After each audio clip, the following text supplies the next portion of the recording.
എല്ലാവർക്കും വന്ദനം. 2025 ഏറ്റവും ഒടുവിലത്തെ ദിവസം നമ്മൾ എത്തിച്ചേർന്നു. ഓരോ ദിവസവും നമ്മൾ എണ്ണിയാണ് മുന്നോട്ട് പോയത്. ഈ വർഷത്തെ സമാപന സമയങ്ങളിൽ കർത്താവിലും കർത്താവിൻ്റെ ആമിത ബലത്തിൽ ശക്തിപ്പെടാൻ നമുക്ക് ആശ്രയിക്കാം. എഫേസ്യ ലേഖനം 6:10 പറയുന്നു, ഒടുവിൽ കർത്താവിലും അവൻ്റെ ആമിത ബലത്തിലും ശക്തിപ്പെടുക. പൗലോസ് പറയുന്നത് ഏറ്റവും ഒടുവിലല്ല കർത്താവിൻ്റെ ബലത്തിൽ ശക്തിപ്പെടേണ്ടത്. അദ്ദേഹം എഴുതി വന്നപ്പോൾ എനിക്ക് ഒടുവിൽ നിങ്ങളോട് പറയാനുള്ളത് കർത്താവിലും കർത്താവിൻ്റെ അമിത ബലത്തിലും ശക്തിപ്പെടുക എന്ന്. അതിൻ്റെ അർത്ഥം ശക്തി പ്രാപിക്കേണ്ടത് ആദ്യമാണ്. അതാണ് യേശു പറഞ്ഞത്, ആദ്യം നിങ്ങൾ ഇരുന്ന് ശക്തി പ്രാപിക്കണം, എന്നിട്ട് ഭൂമിയുടെ അറ്റത്തോളം പോകണം. അപ്പോൾ ഒടുവിലല്ല ശക്തി പ്രാപിക്കേണ്ടത്, ആദ്യം ശക്തി പ്രാപിക്കണം. യേശു ആദ്യം അവരോട് പറഞ്ഞത് അതാണ്. അപ്പോൾ ഈ ഒടുവിലത്തെ ദിവസവും എനിക്ക് ആത്മാവിൽ മനസ്സിലാകുന്ന ഒരു കാര്യം, ദൈവശക്തിയില്ലാതെ നമ്മുടെ ദിവസങ്ങൾ മുന്നോട്ട് പോയാൽ നമ്മളൊരു പരാജയമാണ്. സങ്കീർത്തനത്തിൽ പറയുന്ന പോലെ നല്ല രാവിലെ എഴുന്നേൽക്കുന്നു, വളരെ കഠിന പ്രയത്നം ചെയ്യുന്നു, വളരെ താമസിച്ച് കിടക്കുന്നു, എന്നിട്ടും വെറുതെയാണെന്ന്, ഒരു പ്രയോജനമില്ലെന്ന്. ദൈവം പട്ടണം കാക്കുന്നില്ലെങ്കിൽ കാവൽക്കാരൻ വെറുതെ അങ്ങോട്ടും ഇങ്ങോട്ടും നടക്കുന്നു. ദൈവം വീട് പണിതാൽ പണിയുന്നവർ വെറുതെ കഷ്ടപ്പെടുന്നു. മുഴുവനും കഷ്ടപ്പാടും ദുരിതവും, പണിത വീട്ടിൽ പാർക്കാനും പറ്റുന്നില്ല, സമാധാനമില്ല, പാർക്കുന്ന വീട്ടിൽ പിള്ളേരാണെങ്കിൽ വഴിതെറ്റിപ്പോകുന്നു. അപ്പം അങ്ങനെ ദൈവമില്ലാത്ത വീടും ദൈവമില്ലാത്ത കാവലൊക്കെ വെറുതെയാണ്. എന്നാൽ പൗലോസ് എടുത്തു പറയുകയാണ്, എനിക്ക് ഒടുവിൽ നിങ്ങളോട് പറയാനുള്ളത് കർത്താവിലും കർത്താവിൻ്റെ അമിത ബലത്തിലും ശക്തിപ്പെടുക. പിശാചിൻ്റെ തന്ത്രങ്ങളോട് എതിർത്ത് നിൽക്കുവാൻ ദൈവത്തിൻ്റെ സർവായുധ വർഗം ധരിക്കണം. ഒടുവിൽ കർത്താവിലും കർത്താവിൻ്റെ അമിത ബലത്തിലും നാം ശക്തിപ്പെടണം. ദൈവശക്തി കൊണ്ട് നമ്മൾ നിറയണം. ഇതല്ലാതെ നമുക്ക് മുന്നോട്ട് പോകാൻ വേറെ മാർഗവുമില്ല. കർത്താവിൽ അല്ലാതെ നമ്മുടെ സഹായം എവിടെ നിന്ന് വരും? ഞാൻ എൻ്റെ കണ്ണുകളെ പർവ്വതത്തിലേക്ക് ഉയർത്തുന്നു, എൻ്റെ സഹായം എവിടെ നിന്ന് വരും? എൻ്റെ ദൈവത്തിൽ നിന്ന് മാത്രം. അവങ്കിലേക്ക് നോക്കിയവർ പ്രകാശിതരായി, അവരുടെ മുഖം ലജ്ജിച്ചു പോയില്ല. ഈ ഒടുവിലത്തെ ദിവസം ബ്രദറെ, ഞാൻ എന്ത് ചെയ്യണം? കഴിയുമെങ്കിൽ ഇന്നത്തെ ദിവസം ഒന്നും ചെയ്യാതെ ദൈവത്തിൻ്റെ മുമ്പിലിരിക്കണം. ഒന്നും ചെയ്യാതിരിക്കും. ചെയ്തോടത്തോളം നന്നായിട്ടുണ്ട്. ഇനി ഒന്ന് ചെയ്യാതിരിക്കാമോ? കർത്താവ് ഒന്ന് ചെയ്യട്ടെ. 364 ദിവസം ചെയ്തോടത്തോളം മതി. ഒരു ഗുണം ഉണ്ടായില്ല, എന്നാൽ ഒരു ദിവസം ബാക്കിയില്ലേ? ഇന്ന് ദൈവത്തിന് ഇടം കൊടുക്ക്, ദൈവപ്രവർത്തിക്ക് ഇടം കൊടുക്ക്. കർത്താവെ, ഞാൻ ചെയ്തു പരാജയപ്പെട്ടു, അങ്ങൊന്ന് പ്രവർത്തിക്കണമേ. കർത്താവിൻ്റെ പ്രവർത്തികൾ നിങ്ങൾ കാണും. ഞാൻ നിങ്ങളെ അനുഗ്രഹിക്കുന്നു. വലിയ നന്മകൾ ഈ വർഷത്തിൻ്റെ ഒടുവിലത്തെ നിമിഷം നിങ്ങൾക്കുണ്ടാകട്ടെ ആശംസിക്കുന്നു. അപ്പോസ്തല പ്രവൃത്തിയിലേക്ക് തുടരാം. അപ്പോസ്തല പ്രവൃത്തി 19-ാം അധ്യായത്തിൻ്റെ 6 വരെയാണ് നമ്മൾ വായിച്ചത്. പൗലോസ് അവരുടെ മേൽ കൈവച്ചപ്പോൾ പരിശുദ്ധാത്മാവ് അവരുടെ മേൽ വന്നു. അവർ അന്യഭാഷകളിൽ സംസാരിക്കുകയും പ്രവചിക്കുകയും ചെയ്തു. 12 പേർ അവരോട് പരിശുദ്ധാത്മാവിനെ കുറിച്ച് പറഞ്ഞു. എഫെസോസിൽ വന്നപ്പോൾ ആദ്യം ചെയ്ത കാര്യം അതാണ്. 12 പേരോട് പരിശുദ്ധാത്മാവിനെ കുറിച്ച് പറഞ്ഞു. അവർ സ്നാനപ്പെട്ടിട്ടില്ലായിരുന്നു, അവരെ സ്നാനപ്പെടുത്തി. അതിനുശേഷം അവരുടെ മേൽ കൈവച്ചു. പരിശുദ്ധാത്മാവ് അവരുടെ മേൽ വന്നു. അന്യഭാഷകളിൽ അവർ സംസാരിക്കാൻ തുടങ്ങി. അന്യഭാഷയിലല്ല, അന്യഭാഷകളിൽ 12 പേർ വിവിധ ഭാഷകൾ പറഞ്ഞു. അവർ പ്രവചിക്കുകയും ചെയ്തു. പരിശുദ്ധാത്മാവ് ഒരാളുടെ മേൽ വന്നു എന്നുള്ളതിൻ്റെ അടയാളങ്ങൾ ഇങ്ങനെയൊക്കെയാണ്. പരിശുദ്ധാത്മാവ് വന്നാൽ സൂപ്പർ നാച്ചുറൽ കാര്യങ്ങൾ സംഭവിക്കും. പരിശുദ്ധാത്മാവിന് മാത്രമേ അമാനുഷികമായ കാര്യങ്ങൾ നമുക്ക് ചെയ്തു തരാൻ കഴിയൂ. പരിശുദ്ധാത്മാവ് വന്നു കഴിയുമ്പോൾ ആത്മാവിൽ പ്രാർത്ഥിക്കാൻ കഴിയും, ആത്മാവിൽ ആരാധിക്കാൻ കഴിയും, ആത്മാവിൻ്റെ പ്രവർത്തികൾ വെളിപ്പെട്ടു വരും. ഇതാ അവർ പ്രവചിച്ചു. നടക്കാത്ത കാര്യം നടക്കുന്നതിന് മുമ്പ് അവർ വിളിച്ചു പറയാൻ തുടങ്ങി. അവരിന്നുവരെ പഠിക്കാത്ത ഭാഷകൾ അവരുടെ വായിൽ വന്നു. അവരത് സംസാരിക്കാൻ തുടങ്ങി. പലരും അന്യഭാഷ പറയാത്തത് ഈ ഭാഷ ശരിയാണോ, ഈ ഭാഷ ശരിയാണോ എന്ന് ഇത് പറഞ്ഞു തരാൻ എനിക്കറിയില്ല. ഒരു കാര്യം അറിയാം, എൻ്റെ വായിൽ പരിശുദ്ധാത്മാവേ ഉള്ളൂ. അതുകൊണ്ട് ഞാൻ വാ തുറന്നാൽ പരിശുദ്ധാത്മാവിൻ്റെ ഭാഷയെ വരൂ. ഞാൻ പ്രാപിച്ചത് പരിശുദ്ധാത്മാവാണ്. അതുകൊണ്ട് പരിശുദ്ധാത്മാവ് തരുന്ന ഭാഷകൾ ശ്രേഷ്ഠമായ ഭാഷയാണെന്ന് വിശ്വാസത്താൽ എനിക്കറിയാം. ഞാൻ പറയുന്ന വാക്കുകൾ എൻ്റേതല്ല, പരിശുദ്ധാത്മാവ് തരുന്നതാണെന്ന് എനിക്കറിയാം. അതുകൊണ്ട് ഞാൻ വിശ്വാസത്താലാണ് അന്യഭാഷ പറയുന്നത്, വിശ്വാസത്താലാണ് പ്രവചിക്കുന്നത്. 7-ാം വാക്യം. ആ പുരുഷന്മാരെല്ലാം കൂടി 12ഓളം ആയിരുന്നു. 12 പേരെ പരിശുദ്ധാത്മാവിൽ നിറച്ചു. പിന്നെ അവൻ പള്ളിയിൽ ചെന്ന് ദൈവരാജ്യത്തെ കുറിച്ച് സംവാദിച്ചും സമ്മതിപ്പിച്ചും കൊണ്ട് 3 മാസത്തോളം പ്രാഗൽഭ്യത്തോടെ പ്രസംഗിച്ചു. 3 മാസം പൗലോസ് എഫെസോസിലെ പള്ളികളിൽ യേശുവിനെ തെളിയിച്ച് പോന്നു എന്ന് മാത്രമല്ല, സമ്മതിപ്പിച്ചു എന്ന്.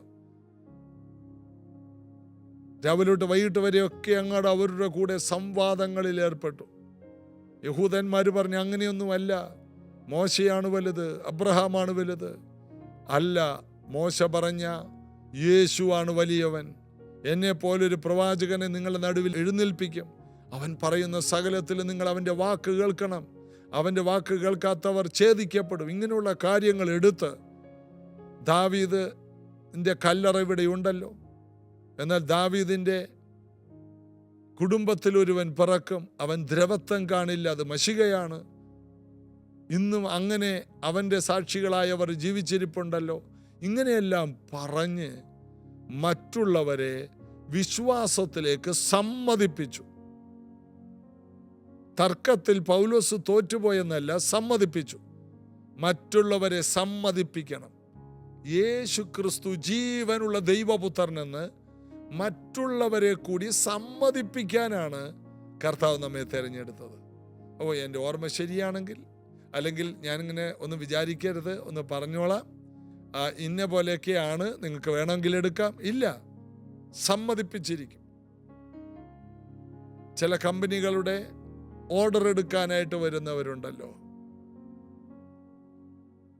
അവർ കുറെ കാര്യങ്ങൾ പറഞ്ഞാൽ നമ്മൾ സമ്മതിച്ചു. ടൈല് കമ്പനിയുടെ ചിലരുണ്ട്, അവർ ടൈലിനെ കുറിച്ച് പറഞ്ഞാൽ നമ്മൾ സമ്മതിച്ചു.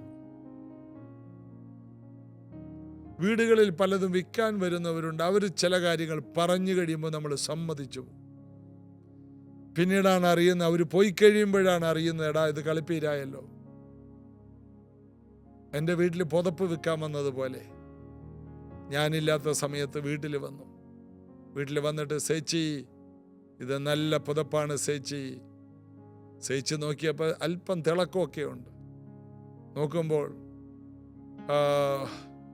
സേച്ചി ഒരു പുതപ്പിന് 400 രൂപ. വർഷങ്ങൾക്ക് മുമ്പാണ്. ഇപ്പം സേച്ചിയുടെ എല്ലാ കളിയൊന്നും നടക്കില്ല. വർഷങ്ങൾക്ക് മുമ്പ് 400 രൂപ. ഒരു പുതപ്പെടുത്താൽ ഒരു പുതപ്പ് ഫ്രീ. അപ്പൊ പറഞ്ഞു വേണ്ട. പറഞ്ഞു ചേച്ചി എത്ര രൂപ തരും? ഞാനൊരു 350 രൂപ തരും. അവര് തന്നേച്ചു പോയി. അത് വാങ്ങി. പിന്നീടാണ് അറിയുന്നത് അതിന് 100 രൂപ പോലും വിലയില്ലായിരുന്നു. ചിലർക്ക് സമ്മതിപ്പിക്കാൻ അറിയാം. അങ്ങനെയാണല്ലോ പല വിവാഹങ്ങൾ നടക്കുന്നത്. പറഞ്ഞ് ഫലിപ്പിക്കും. കച്ചവടക്കാരങ്ങനെയല്ലേ, പറഞ്ഞ് ഫലിപ്പിക്കും. സമ്മതിപ്പിച്ചു. എന്നാൽ ദൈവരാജ്യത്തിൻ്റെ പ്രത്യേകത, അതിനകത്ത് കളിപ്പീരില്ല, കലർപ്പില്ല. ഇങ്ങനെ സമ്മതിപ്പിക്കുന്നത് കൊണ്ട് പൗലോസിന്റെ പോക്കറ്റിൽ പൈസ വീഴുന്നില്ല. ദൈവത്തിന് മഹത്വമുണ്ടാകുകയാണ്. സത്യം പറഞ്ഞ് സമ്മതിപ്പിക്കുന്നു. കള്ളം പറഞ്ഞ് സമ്മതിപ്പിക്കുന്നവർ ഭൂമിയിൽ നിറഞ്ഞു നിൽക്കുമ്പോൾ പരിശുദ്ധാത്മാവിൽ നിറഞ്ഞ പൗലോസ് സത്യം പറഞ്ഞ് ജനങ്ങളെ സമ്മതിപ്പിച്ചു. അതാണ് നമ്മൾ വായിക്കുന്നത്. പിന്നെ അവൻ പള്ളിയിൽ ചെന്ന് ദൈവരാജ്യത്തെക്കുറിച്ച് സംവാദിച്ചും സമ്മതിപ്പിച്ചും കൊണ്ട് 3 മാസത്തോളം പ്രാഗൽഭ്യത്തോടെ പ്രസംഗിച്ചു. അതായത് പൗലോസ് പറഞ്ഞ് അവരെ സമ്മതിപ്പിച്ചിരിക്കും, സംവാദിച്ചിരിക്കും, തെളിയിച്ചിരിക്കും. യേശു മശിഹയാണെന്നും യേശു രക്ഷകനാണെന്നും യേശുവിൽ മാത്രമാണ് നിത്യജീവനെന്നും ആ സത്യത്തെ നമുക്ക് മറ്റുള്ളവരോട് പറഞ്ഞവരെ സമ്മതിപ്പിക്കാൻ കഴിയുമെങ്കിൽ നമ്മളും വിജയിച്ചു, അവരുടെ ജീവിതത്തിൽ അവരും വിജയിച്ചു. ഇതിനകത്ത് രണ്ടുപേരും തോറ്റുപോകുന്നില്ല. ഇതിനകത്ത് മായമില്ല, കലർപ്പില്ല. ദൈവം മനുഷ്യനായി ഭൂമിയിലേക്ക് കടന്നു വന്ന കർത്താവായ യേശുവിനെ കുറിച്ച് പറഞ്ഞ് സമ്മതിപ്പിക്കാൻ കഴിഞ്ഞാൽ എത്രയോ കുടുംബങ്ങൾ വിടുവിക്കപ്പെടും. പറഞ്ഞ് സമ്മതിപ്പിച്ചു. ഈ ദിവസങ്ങളിൽ മറ്റുള്ളവരോട് സംവാദിക്കാൻ വചനത്തിൻ്റെ തെളിവുകൾ നിരത്തി, അവർ നിരത്തുന്നതിനേക്കാൾ കൂടുതൽ കാര്യങ്ങൾ നിരത്തി സംവാദിക്കുവാൻ പറ്റിയവർ പരിശുദ്ധാത്മാവിൽ നിറഞ്ഞ കുറേ പേർ സഭയിൽ എഴുന്നേറ്റ് വരട്ടെ. ദൈവരാജ്യത്തെ വിമർശിക്കുന്ന യേശുവിനെ വിമർശിച്ചു. ഇവൻ ഭൂതങ്ങളുടെ തലവനെ കൊണ്ടാണ് ഭൂതങ്ങളെ പുറത്താക്കുന്നത്. യേശു പറഞ്ഞു, ഞാൻ ഭൂതങ്ങളുടെ തലവനെ കൊണ്ടാണ് ഭൂതങ്ങളെ പുറത്താക്കുന്നതെങ്കിൽ നിങ്ങളുടെ മക്കൾ ആരെ കൊണ്ടാണ് പുറത്താക്കുന്നത്? അതുകൊണ്ട് അവർ നിങ്ങൾക്ക് ന്യായാധിപതികളാവും. അതായത് ഞാനിപ്പോൾ ഭൂതങ്ങളെ പുറത്താക്കുന്നു, കുറച്ച് കഴിയുമ്പോൾ നിങ്ങളുടെ മക്കളുണ്ടല്ലോ, അടുത്ത തലമുറ, അവർ എന്നിൽ വിശ്വസിച്ച് ഈ ഭൂതങ്ങളെ പുറത്താക്കും. അന്ന് നിങ്ങൾ പറയോ, എൻ്റെ മോൻ ഭൂതങ്ങളെ കൊണ്ടാണ് ഭൂതങ്ങളെ പുറത്താക്കുന്നത്. എന്നെ നിങ്ങൾക്ക് പറയാം, നിങ്ങളുടെ മക്കൾ ആരെ കൊണ്ട് പുറത്താക്കും. അതുകൊണ്ട് അവർ നിങ്ങൾക്ക് ന്യായാധിപതികളാകും. തെളിയിക്കണം, യേശു തന്നെ ക്രിസ്തുവെന്ന് തെളിയിക്കണം. യേശു മാത്രമാണ് രക്ഷകനെന്ന് തെളിയിക്കണം. യേശുവിൽ മാത്രമാണ് നിത്യജീവനെന്ന് തെളിയിക്കണം. മറ്റൊരുത്തനിലും രക്ഷയില്ല എന്ന് നാം തെളിയിക്കണം. ആകാശത്തിൻ്റെ കീഴെ മനുഷ്യരുടെ ഇടയിൽ വേറെ ആരുമില്ലെന്ന് തെളിയിക്കണം. ദൈവം നമുക്ക് തരുന്ന 2026 യേശുവിനെ തെളിയിക്കുന്ന വർഷമായി മാറട്ടെ. നിങ്ങൾ യേശുവിനെ വിവരിക്കണം. പൗലോസ് പറയണത്, ക്രിസ്തു ക്രൂശിക്കപ്പെട്ടവനായി ഞാൻ നിങ്ങളെ മുൻപിൽ വരച്ചു കാട്ടിയിരിക്കെ നിങ്ങളെ ക്ഷുദ്രം ചെയ്ത് മയക്കിയത് ആര്? ഗലാത്യ സഭയിൽ ഉള്ളവരോട് പറയണം, ഗലാത്യർ 3:1. നിങ്ങളെ ആരാണ് മന്ത്രവാദം ചെയ്ത് മയക്കിക്കളഞ്ഞത്? ക്രൂശിക്കപ്പെട്ടവനായി ഞാൻ ക്രിസ്തുവിനെ വരച്ചു കഴിഞ്ഞു. ക്രിസ്തു ഈ ഭൂമിയിൽ വന്ന് ക്രൂശിക്കപ്പെട്ട് മരിച്ചടക്കപ്പെട്ട് ഉയർത്തെഴുന്നേറ്റു. അവനിൽ വിശ്വസിക്കുന്നവന് നിത്യജീവനാണ്. അങ്ങനെ വലിയൊരു സത്യം ഞാൻ നിങ്ങൾക്ക് നിങ്ങളുടെ ഉള്ളിൽ നിക്ഷേപിച്ചപ്പോൾ നിങ്ങളിപ്പോഴും മന്ദതയിലിരിക്കുന്നുവോ? ക്രിസ്തുവിലായവർ ജീവനുള്ളവരാണ്, ചൈതന്യമുള്ളവരാണ്. 2026 യേശു ക്രിസ്തുവിനെ തെളിയിക്കാൻ നമുക്ക് ഒരാവേശമുണ്ടാകട്ടെ, സുവിശേഷം അറിയിക്കുവാൻ. 2026 ദൈവം തരുന്ന ആയുസ്സും പണവും ആരോഗ്യവും സമയവും എല്ലാം ഉപയോഗിച്ച് യേശുവിനെ ഉയർത്താൻ ദൈവം നമുക്ക് കൃപ തരട്ടെ. നമുക്ക് യേശുവിൻ്റെ വേല ചെയ്യാം. ഈ ഒടുവിലത്തെ ദിവസം, ഈ വർഷത്തിൻ്റെ ഒടുവിലത്തെ ദിവസം എനിക്ക് നിങ്ങളോട് പറയാനുള്ളത്, യേശുവിനെ തെളിയിക്കണം. യേശു തന്നെയാണ് കർത്താവെന്ന് സമ്മതിപ്പിക്കണം. മറ്റുള്ളവർ വിശ്വസിക്കുവാൻ തക്കവണ്ണം നമുക്ക് സംസാരിക്കണം. മറ്റുള്ളവർ വിശ്വാസത്തിലേക്ക് കടന്നു വരണം. അതിനാണ് കർത്താവ് അത്ഭുതങ്ങളും അടയാളങ്ങളും വെച്ചിരിക്കുന്നത്. നിങ്ങളിലൂടെ അതെല്ലാം സംഭവിക്കും. കർത്താവ് നിങ്ങളെ ഉപയോഗിക്കും. കർത്താവ് അനുഗ്രഹിക്കട്ടെ. നമുക്ക് പ്രാർത്ഥിക്കാം. യേശുവേ, ഞങ്ങൾ ഈ പറഞ്ഞ വചനം പോലെ തന്നെ അത്ഭുതങ്ങൾ കൊണ്ടും അടയാളങ്ങൾ കൊണ്ടും വീര്യപ്രവർത്തികൾ കൊണ്ടും സഭയെ അങ്ങൊന്ന് കുലുക്കണമേ. യേശു തന്നെയാണ് കർത്താവെന്ന് തെളിയിക്കാനുള്ള കൃപാവരങ്ങൾ, എല്ലാ നിലയിലുമുള്ള വിടുതലുകൾ ഞങ്ങൾ വിളിച്ചു പറയുന്നിടത്തെല്ലാം വെളിപ്പെട്ടു വരട്ടെ. ഇത് കേൾക്കുന്നവർ യേശു ക്രിസ്തുവിൻ നാമത്തിൽ സൗഖ്യമാകട്ടെ. സകല ബുദ്ധിയും കവിയുന്ന സമാധാനമുള്ളവരാകട്ടെ. പുതിയ വർഷത്തിലേക്ക് അനുഗ്രഹത്തിൻ്റെ കാൽച്ചുവടുകൾ വയ്ക്കുന്നവരാകട്ടെ. ഈ വർഷത്തിൽ ഇവർക്ക് ലഭിക്കേണ്ട എല്ലാ നന്മകളും ഇവർക്കുണ്ടാകട്ടെ. ഇവരനുഗ്രഹിക്കപ്പെടട്ടെ. ഈ 2025 ഒടുവിലത്തെ ദിവസം സകലവിധ അനുഗ്രഹങ്ങൾ ഇവരുടെ മേൽ വരട്ടെ. രോഗങ്ങൾ വിട്ടുമാറട്ടെ. ശാപബന്ധനങ്ങൾ അഴിയട്ടെ. പുതിയ വർഷം എല്ലാ നിലയിലും ഒരു ഫ്രഷ് ആയിരിക്കട്ടെ. ഫലം കായ്ക്കുന്ന വീടുകളാകട്ടെ, പ്രാർത്ഥിക്കുന്ന വീടുകളാകട്ടെ, ഉയർച്ചയുള്ള വീടുകളാകട്ടെ, നന്മകൾ കൊണ്ട് നിറഞ്ഞ വീടുകളാകട്ടെ. യേശുവിൻ നാമത്തിൽ ആമേൻ. അതെ, കർത്താവ് നമുക്ക് വേണ്ടി വലിയ കാര്യങ്ങൾ കരുതി വച്ചിട്ടുണ്ട്. നമുക്ക് വിശ്വസിക്കാം, പ്രാർത്ഥിക്കാം. ഇന്ന് രാത്രി 10 മണിക്ക് നമുക്ക് പ്രൈസ് ജനറേഷൻ ചർച്ചിൽ വെച്ച് നൈറ്റ് സർവീസ് ഉണ്ട്. പുതിയ വർഷത്തിലേക്ക് നമ്മൾ 10 മണിക്ക് വന്നിട്ട് ഒരു 12:30 വരെ ഒരു മീറ്റിങ്ങിൽ നമ്മൾ പങ്കെടുത്ത് പുതിയ വർഷത്തിലേക്ക് പുതിയ വാഗ്ദത്ത വചനങ്ങളൊക്കെ പറഞ്ഞ് സന്തോഷത്തോടെ ഒരു വർഷം ആരംഭിക്കുന്നു. പ്രാർത്ഥനയോടെ. വീട്ടിലിരുന്നാൽ, ഓൺലൈനിലിരുന്നാലൊന്നും പറ്റത്തില്ല. എല്ലാവരും, നിങ്ങൾ ദൂരെയുള്ളവരാണ്, നിങ്ങളുടെ ചർച്ചിൽ പോകണം. നിങ്ങൾ അനുഗ്രഹത്തിൻ്റെ തുടക്കം വെക്കണം. വില മുടക്കി പോകണം. എത്ര ദൂരെയാണെങ്കിലും പോകണം. അത് നിങ്ങളുടെ ജീവിതത്തിൽ വലിയ അനുഗ്രഹമായിരിക്കും. നേരത്തെ വരാൻ താല്പര്യമുള്ളവർക്ക് 7 മണിക്കൊക്കെ വന്നാൽ കുറേ സാക്ഷ്യങ്ങളൊക്കെ കേൾക്കാം.